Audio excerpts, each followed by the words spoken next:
Okay, so we're gonna Vitamix some cabbage for some THM cabbage and sausage dinner. And I guess the downside of the grocery pickup is that I got a really tiny cabbage, so I really only had to quarter it, but generally if I were going to be picking out a cabbage, I would have done a bigger one. So anyway, there's that. But this cabbage I think is ready to place into the food processor. And I have it on thick slice. That's what my friend Carrie told me to do, thick slicing. So we're going to try this out. So we have Vitamix food processor on here. And I have it on, I have the blade for thick slices. And I have this tiny little cabbage cut up, which I think will do fine in here. And you have to have that engaged right here. This little thing here has to be engaged in order for it to come on. So.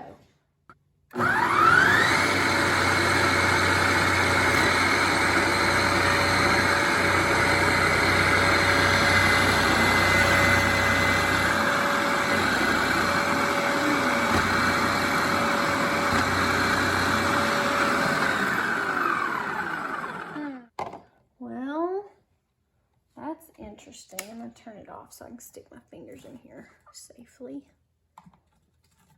So I have this much left over, and that looks, that got super fine. So that is not what I needed. So I'm gonna cut this into another half here instead of using it like I had it, and see if that changes anything.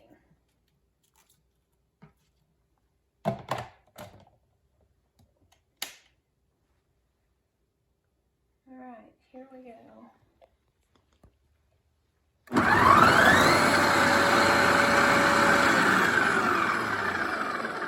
That seemed better. Let me do this one.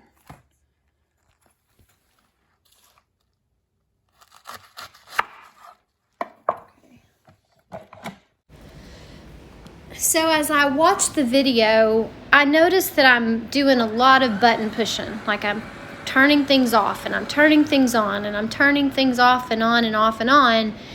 And I don't think that's really how the food processor is designed to work. I think that once it's on, I should be able to just put the food in there and it just does its thing. But I've been using the smaller pusher, so it's always engaged and always on. So I'm not sure if I did something wrong here, continuing to push the buttons on and off. This is all still a learning experience with me.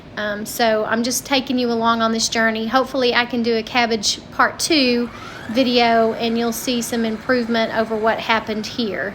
But at the end of the day, it went good. I just think I have still a lot to learn.